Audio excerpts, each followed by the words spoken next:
Math পয়েন্টের পক্ষ থেকে শুভকামনা। আশা করি ভালো আছেন। তো আজকে আমরা পরিমিতি 16.4 অর্থাৎ নবম দশম শ্রেণী আমরা গণিত থেকে পরিমিতি 16.4 আজকে আমরা ঘনক নিয়ে কথা বলবো। অর্থাৎ আয়তাকার ঘনবস্তুর একটা বিশেষ অবস্থা হচ্ছে কি ঘনক বা কিউব। তো আগের পর্বে আমরা আয়তাকার ঘনবস্তুর সম্পর্কে আশা করি জেনেছি, ওর সমগ্র তলের ক্ষেত্রফল এবং কর্ণের দৈর্ঘ্য এবং আয়তন। ওকে, তো আজকে আমরা দেখব ঘনকের কর্ণের দৈর্ঘ্য কেমন হয়, ঘনকের সমগ্র তলের ক্ষেত্রফল কেমন হয়, আয়তন কেমন হয়। তার আগে একটু দেখি আমরা আয়তাকার ঘনবস্তু বলতে কি দেখেছিলাম। যেমন এটা হচ্ছে একটা আয়তাকার ঘনবস্তু, রাইট? এটা ছিল একটা আয়তাকার ঘনবস্তু, ঠিক আছে। তো আয়তাকার ঘনবস্তুর কয়টা তল থাকে? টোটাল 6টা তল থাকে। দুইটা ফিয়ার তল, এইটা আর এইটা, এই দুইটা হচ্ছে ফিয়ার তল এক জোড়া, এইটা এক জোড়া, এই যে এইটা আর এইটা, এইটা আর এইটা এই এক জোড়া, আর এইটা আর এইটা এক জোড়া, ঠিক আছে। তো আয়তাকার ঘনবস্তু কেমন ছিল? যে 6টা তলের মধ্যে প্রত্যেকটা তল আয়তাকার তল, এবং কি এই তলের ক্ষেত্রফল যা, এই তলের ক্ষেত্রফল তা, এরকমই ছিল নাকি? তাহলে ঘনক কাকে বলে? ঘনক হচ্ছে কোন একটা আয়তাকার ঘনবস্তুর দৈর্ঘ্য। এই আয়তাকার ঘনবস্তুর এখানে এটা যদি দৈর্ঘ্য হয় এবং এটা যদি প্রস্থ হয়, এটা যদি উচ্চতা হয়, যে আয়তাকার ঘনবস্তুর দৈর্ঘ্য, প্রস্থ, উচ্চতা সমান সমান হয়ে যাবে, সেটাই হবে ঘনক। যেমন এইটা হচ্ছে একটা ঘনক। এই যে আমরা কিউব ছোটবেলায় খেলেছিলাম, এ হচ্ছে কিউব, ঠিক আছে। এটা কিন্তু একটা ঘনক। কেন? এই দেখেন, এটাকে যদি আমি এইভাবে ধরি, চাপোস মনে করেন এইভাবে ধরি, ঠিক আছে, এইভাবে ধরলাম, ঠিক আছে। এখানে কয়টা তল আছে? আয়তাকার ঘনবস্তুর মতো 6টা তল আছে, ক্লিয়ার? এখানে কিন্তু 6টা তল টোটাল। এখন এই আয়তাকার ঘনবস্তু আর এই ঘনকের মধ্যে পার্থক্যটা কি? এইটা একটা আয়তাকার ঘনবস্তুর বিশেষ আকার, যেখানে আয়তাকার ঘনবস্তুর দৈর্ঘ্য যেটা ছিল, এখানেও আয়তাকার, এখানেও কিন্তু ঘনকের এই দৈর্ঘ্য ছিল, এখানেও কিন্তু উচ্চতা আছে, এখানেও কিন্তু প্রস্থ আছে। তাহলে কিন্তু এই দৈর্ঘ্য যেটা, উচ্চতা যেটা, প্রস্থ যেটা, সবগুলো সমান। তাহলে যে আয়তাকার ঘনবস্তুর দৈর্ঘ্য, প্রস্থ, উচ্চতা একই, দেখেন এখানে প্রত্যেক আয়তাকার ঘনবস্তুর প্রত্যেকটা তল ছিল আয়তাকার। এখানে আয়তাকার ঘনবস্তুর প্রত্যেকটা তল কি দেখেন, এখানে প্রত্যেকটা তল হচ্ছে, দেখেন এটা হচ্ছে স্কয়ার। এখানে দৈর্ঘ্য যা, প্রস্থতা, দৈর্ঘ্য যা, প্রস্থতা। এটাতে আসেন, দেখেন এখানেও দেখেন দৈর্ঘ্য যা, প্রস্থতা, ঠিক আছে। এখানেও দৈর্ঘ্য যা, প্রস্থতা। এটাতে আসেন দৈর্ঘ্য যা, প্রস্থতা, ঠিক আছে। তাহলে এই হচ্ছে ঘনক বা কিউব, যার দৈর্ঘ্য, প্রস্থ, উচ্চতা এক সমান, চারিদিকে এক সমান, ঠিক আছে। তাহলে আয়তাকার ঘনবস্তুর দৈর্ঘ্য, প্রস্থ, উচ্চতা আছে, আর ঘনকের বা কিউবের দৈর্ঘ্য, প্রস্থ, উচ্চতা সবগুলো কি এক সমান আছে। এখানেও কিন্তু 6টা তল টোটাল, ঠিক আছে। তাহলে এবার আমরা আসি যে এই ঘনকের বা কিউবের সমগ্র তলের ক্ষেত্রফল অর্থাৎ কর্ণের দৈর্ঘ্য, আয়তন কেমন হওয়া উচিত, ঠিক আছে। তার আগে আমরা আসি যে আয়তাকার ঘনবস্তু কেমন ছিল। এই ছিল আয়তাকার ঘনবস্তু, রাইট? এটা ছিল আয়তাকার ঘনবস্তু। তো এই আয়তাকার ঘনবস্তুর আমরা কি বের করেছিলাম? আমরা সমগ্র তলের ক্ষেত্রফল বের করেছিলাম। তাহলে সমগ্র তলের ক্ষেত্রফল কি ছিল? 2 × AB plus BC plus CA এত বর্গ একক। মানে দৈর্ঘ্যকে যদি A ধরি, প্রস্থকে যদি B ধরি, উচ্চতাকে যদি C ধরি, আয়তাকার ঘনবস্তুর সমগ্র তলের ক্ষেত্রফল ছিল এটা। তাহলে এই আয়তাকার ঘনবস্তুর মধ্যে যে যা দৈর্ঘ্য, প্রস্থ, উচ্চতা এক সমান, যেমন ধরেন এটা ছিল, এটা হচ্ছে, আমি একটু ধরে নিচ্ছি, এটা হচ্ছে একটা বর্গ, ঠিক আছে। ধরে নিচ্ছি এটা হচ্ছে একটা বর্গ, ঠিক আছে। ধরে নিচ্ছি এটা হচ্ছে একটা বর্গ, যার এখানে আপনি যদি এটাকে দৈর্ঘ্য ধরেন এই, কিন্তু ঘনকের ডেফিনিশন আমরা কি দেখেছি? কিউবের ডেফিনিশন, যার দৈর্ঘ্য, প্রস্থ, উচ্চতা এক সমান। তার মানে এখানে প্রস্থ হয়ে যাবে কত? a, তাহলে উচ্চতাটাও হয়ে যাবে কত? a। তাহলে ঘনকের দৈর্ঘ্য, প্রস্থ, উচ্চতা এক সমান, কিন্তু আয়তাকার ঘনবস্তুর দৈর্ঘ্য, প্রস্থ, উচ্চতা এক সমান না। তাহলে বর্গ ঘনক অর্থাৎ ঘনকের দৈর্ঘ্য, প্রস্থ, উচ্চতা কিন্তু এক সমান।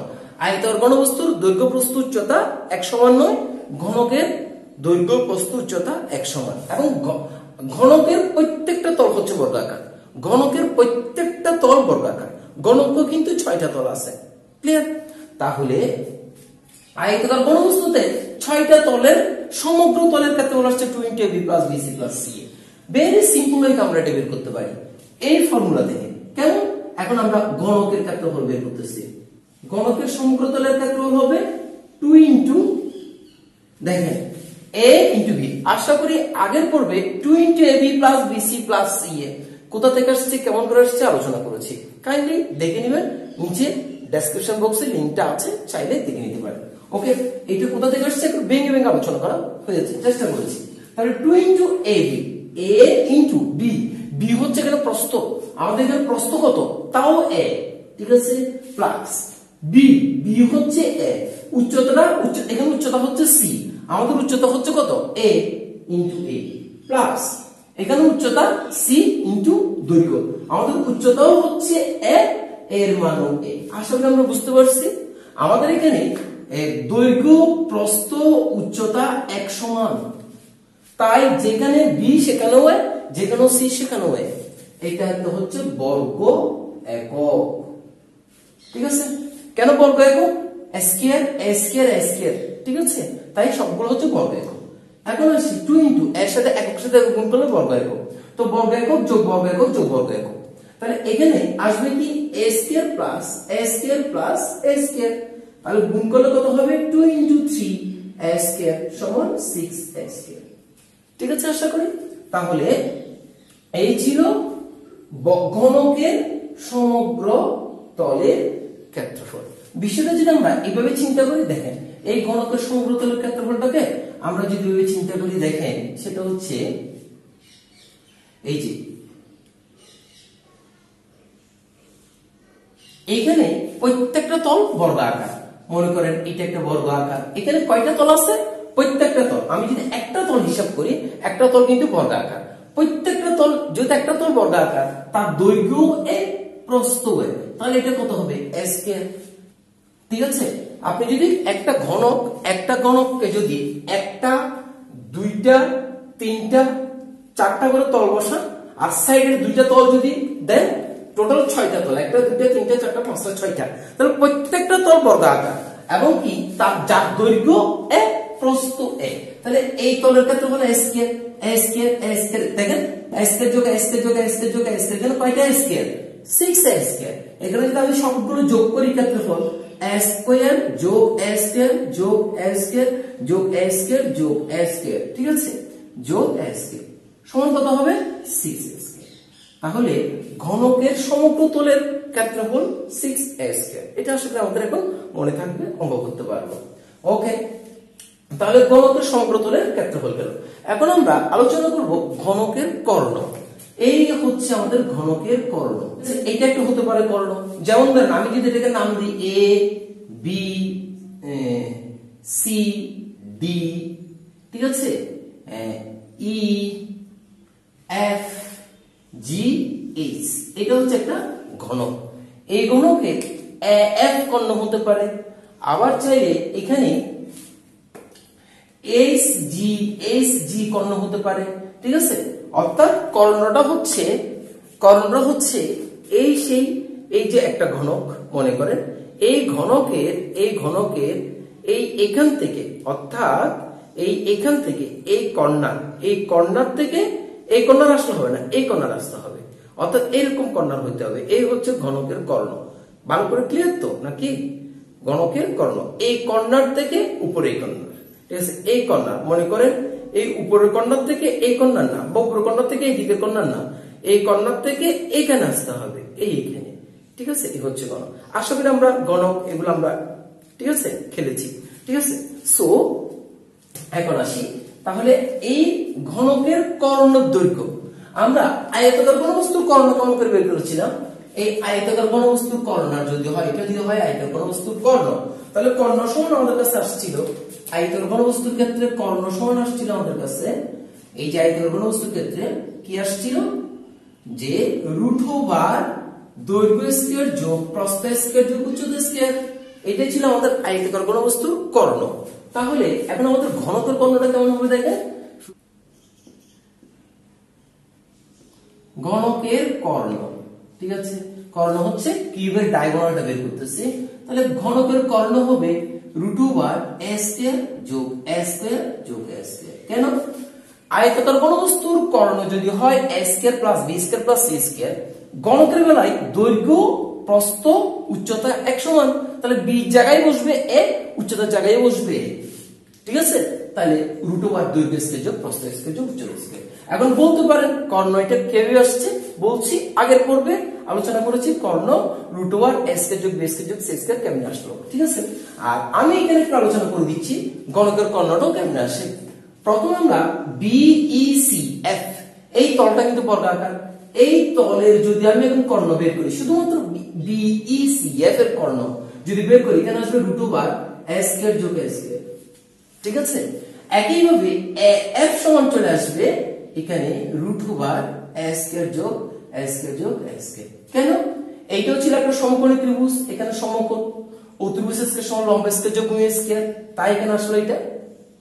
ঠিক একইভাবে এখানে BCF যে ওখানে আলোচনা করেছি, এখানে এই BCF দেখেন, BCF এই ত্রিভুজে, এই BCF ত্রিভুজের মধ্যে আপনি যদি এখন BF কে নিয়ে চিন্তা করেন, BF সমান হবে রুট ওভার BC স্কয়ার যোগ CF স্কয়ার না? দেখেন BCF এটা একটা সমকোণী ত্রিভুজ, এখানে 90 ডিগ্রি, যেহেতু একটা বর্গ, নিচের তলটা প্রতিটা তল বর্গ, তাহলে BC এর মান হচ্ছে a, CF এর মান হচ্ছে, তাই root over a square plus b square. এইবার আপনি ABF যদি নেন, তাহলে এইটা একটা 90 ডিগ্রি নেই, তাহলে SBF এইটা একটা সমকোণী ত্রিভুজ ABF। আপনি যদি এখন ত্রিভুজ ABF নেন, এইটা একটা সমকোণী ত্রিভুজ ABF, AF সমান হবে রুট ওভার, AF সমান হবে root over AB square plus BC square plus CF square. বিষয়টা বুঝতে পেরেছি? তাহলে AB মানও a, BC মানও a, CF এর মানও a। আয়তাকার ঘনবস্তুর কর্ণের মধ্যে বিষয়টা আলোচনা করেছি ABF। আশা করি এটাও বুঝার কথা। ABF এটা একটা সমকোণী ত্রিভুজের অতিবিশিষ্ট লম্ব স্কয়ার যোগ ভূমি স্কয়ার, তো ভূমি স্কয়ার হচ্ছে, ভূমি হচ্ছে রুট ওভার a স্কয়ার যোগ a স্কয়ার, মানে রুট ওভার b স্কয়ার যোগ CF স্কয়ার, সেটা। বিষয়টা বুঝতে পেরেছি? ওকে, তাহলে একইভাবে সেভাবে বুঝতে পারতেছি, আমরা এভাবেও বুঝতে পারতেছি। তাহলে a স্কয়ার, b এর মানও a স্কয়ার, c এর মানও a স্কয়ার। তাহলে এখান থেকে আমাদের কাছে আসে সেটা হচ্ছে ঘনকের কর্ণ সমান হবে রুট ওভার a স্কয়ার যোগ a স্কয়ার 3a স্কয়ার, ঠিক আছে? তাহলে a স্কয়ার থেকে রুটটা কাটা গেলে তাহলে রুট 3a একক। তাহলে আয়তাকার ঘনবস্তুর কর্ণ সমান রুট ওভার, আয়তাকার ঘনবস্তুর রুট ওভার দৈর্ঘ্য স্কয়ার যোগ প্রস্থ স্কয়ার যোগ উচ্চতা স্কয়ার, আর ঘনকের কর্ণ সমান হবে রুট 3 একক, রুট 3a একক। এবার আসি আয়তন। এই যে আয়তাকার ঘনবস্তু, আয়তন কি ছিল? আয়তন ছিল দৈর্ঘ্য ইনটু প্রস্থ ইনটু উচ্চতা, এত ঘন একক, ঠিক আছে? এটা ছিল আয়তাকার ঘনবস্তুর আয়তন। তাহলে ঘনকের আয়তনটা কত হবে দেখেন? তাহলে ঘনকের আয়তন হবে দৈর্ঘ্য যে, প্রস্থ যে, উচ্চতা সেই, তাহলে a into a into a, b এর মানও a, c এর মানও a, তাহলে এত ঘন একক। তাহলে আসবে আমার কাছে 1 কিউব ঘন একক। আমরা কি বুঝছি কিনা? ঠিক আছে, এই সেই ঘনক বা কিউব। এই কিউবের আয়তন হচ্ছে কি আমাদের কাছে, এর দৈর্ঘ্য এ, প্রস্থ এ, উচ্চতা এ, তাহলে টোটাল আয়তন হচ্ছে a into a into a। এখানেও দৈর্ঘ্য ইনটু প্রস্থ ইনটু উচ্চতা, কিন্তু দৈর্ঘ্য যেই, প্রস্থ সেই, উচ্চতা সেই, তাই দৈর্ঘ্যের একক যা, প্রস্থের একক তা, উচ্চতার একক তাই, একই ঘন একক। তাহলে আশা করি আমরা বুঝতে পেরেছি ঘনকের। তাহলে আমরা কি আলোচনা করেছি? ঘনকের সমগ্র তলের ক্ষেত্রফল 6a স্কয়ার বর্গ একক, ঘনকের কর্ণ রুট 3a, এবং ঘনকের আয়তন 1 কিউব ঘন একক। ঠিক আছে, এখন আমরা একটা অঙ্ক করলে আমাদের কাছে বিষয়টা একটু ক্লিয়ার হয়ে যাবে। তাহলে আমরা এই অঙ্কটা একটু করি। দেখেন, একটি ঘনকের সম্পূর্ণ পৃষ্ঠের ক্ষেত্রফল 96 বর্গমিটার। তাহলে একটা ঘনক বলেছে যার সম্পূর্ণ পৃষ্ঠের ক্ষেত্রফল হচ্ছে 96, মানে 6টা তলের টোটাল ক্ষেত্রফল 96 বর্গমিটার। এর কর্ণের দৈর্ঘ্য ও আয়তন নির্ণয় করো। ঠিক আছে, তাহলে আমরা ঘনকের জানি দৈর্ঘ্য প্রস্থ এক সমান, যে আয়তাকার ঘনবস্তু তাকে আমরা ঘনক বলি, অর্থাৎ আয়তাকার ঘনবস্তুর একটা বিশেষ অবস্থা যার দৈর্ঘ্য প্রস্থ উচ্চতা সবগুলো এক সমান। আচ্ছা, তাহলে আমি যদি ঘনকের ধারের একটা ধারের ক্ষেত্রে দৈর্ঘ্য যদি জানি, অর্থাৎ দৈর্ঘ্য প্রস্থ উচ্চতা যদি যে কোনো একটা ধারের মানটা যদি জানি, তাহলে কিন্তু আমাদের কাছে ক্ষেত্রফল কত 6a² মানে এক বাহুর দৈর্ঘ্য। তাহলে আমি ধরি ঘনক এখানে ক্ষেত্রফল বর্গমিটার আছে। আচ্ছা, এক ধার মানে বুঝছি তো, ধার মানে বিষয়টা খুবই সিম্পল। এই যে ধার মানে হচ্ছে এই যে এরকম, এই যে এ হচ্ছে ধার। ধার কোনটা? এই যে আমি দৈর্ঘ্য প্রস্থ বলতেছি না, ধার মানে হচ্ছে এই যে কর্নার বলে, এই যে এই ধার, ইল্ডস বলে, এই যে ধার। ঠিক আছে, এই যে ধার। তাহলে এই যে দৈর্ঘ্য, এটা দৈর্ঘ্য প্রস্থ উচ্চতা, এই দৈর্ঘ্যকে আমি এ দ্বারা সূচিত করছি। আপনি ধরতে পারবেন ঘনকটির এক ধারের দৈর্ঘ্য। তার মানে এখানে টোটাল ধার আছে, দেখেন ধার মানে হচ্ছে আমরা যেটা কি এই যে কাঁচাগুলো বলি আর কি, আমরা এই যে কঞ্চিগুলো একবারে, তাহলে এই এক ধার 2 3 4, তাহলে উপরে ধার আছে 4টা, নিচে 4টা, কোথায় 1 2 3 4, 4টা ধার, 5টা 6টা 7টা 8টা, তাহলে কয়টা আছে টোটাল? 4টা 8টা 9 10 11 12টা ধার আছে। ঠিক আছে, প্রতিটা ধার এক সমান।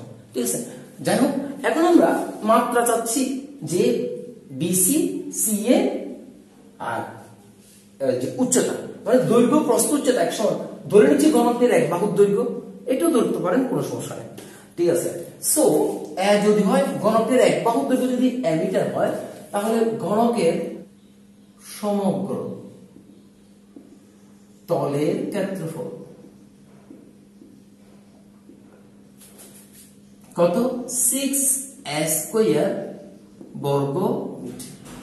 ঠিক আছে, তাহলে এখন সমগ্র তলের ক্ষেত্রফলটা আমাকে বলে দিয়েছে, তাহলে আমরা লিখতে পারি 6a² সমান, ঠিক আছে, শর্ত মতে অ্যাকর্ডিং টু কোয়েশ্চেন, যে 6a² সমান 96। এটা লিখতে পারি না আমরা, যেহেতু সমগ্র তলের ক্ষেত্রফলটা আমাকে বলে দিয়েছে। তো এখান থেকে আমরা লিখতে পারি a²/96/6, তাহলে আসবে কত? 6 দিয়ে যদি 96 কে ডিভাইড করি কত হয়? 3 নাকি 6 16 96। সো a সমান হচ্ছে √16। কিন্তু কত হচ্ছে, এখানে প্লাস মাইনাস দিলাম না কেন?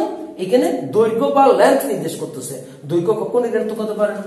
তাহলে এখানে আসবে আমার কাছে a √4² সমান a সমান হচ্ছে 4। তাহলে এক বাহুর দৈর্ঘ্য বা এক ধারের দৈর্ঘ্য আমরা পেয়ে গেছি। আমাকে কি বের করতে বলছে? এর কর্ণের দৈর্ঘ্য। তাহলে কর্ণের দৈর্ঘ্য সমান আমরা কি জানি? √3a। তাই আমি ক্ষেত্রফলটাকে ইউজ করে ক্ষেত্রফলের সূত্র যেটা আমরা জানি 6a², সেখান থেকে এর মান বের করেছি। সেই এর মানটাকে কাজে লাগিয়ে আমরা এখন কর্ণের দৈর্ঘ্য বের করতে পারবো। তাহলে ঘনকের কর্ণ সমান আমরা কি জানি? ঘনকের কর্ণ সমান হচ্ছে √3a। তাহলে √3 × 4 এত মিটার। তাহলে এখানে হবে 4 এর সাথে √3 মাল্টিপ্লিকেশন করলে যা হয় 928 এত মিটার প্রায়। ঠিক আছে, দেখছেন কত সিম্পল। তাহলে আমাকে যেহেতু ক্ষেত্রফল দিয়েছে, সেখানে ক্ষেত্রফলটাকে ব্যবহার করে আমরা এক বাহুর দৈর্ঘ্য বের করেছি বা এক ধারের দৈর্ঘ্য বের করেছি, দেন কর্ণ বের করার কোনো ব্যাপার না। এখন আমাকে আয়তন বের করতে বলেছে, তাহলে আয়তন সমান আমরা কি জানি? আয়তন সমান আমরা জানি কি? a³ ঘন মিটার। ঠিক আছে, আমাদের একক কিন্তু মিটারে। তাহলে এর মান হচ্ছে 4³ ঘন মিটার, তাহলে 64 ঘন মিটার। তাহলে ঘনক জাতীয় আমাদেরকে ঘনক সম্বন্ধে যে ধরনের ম্যাথ দেখ না কেন, আশা করি আমরা পারবো। ভালো থাকেন, সুস্থ থাকেন।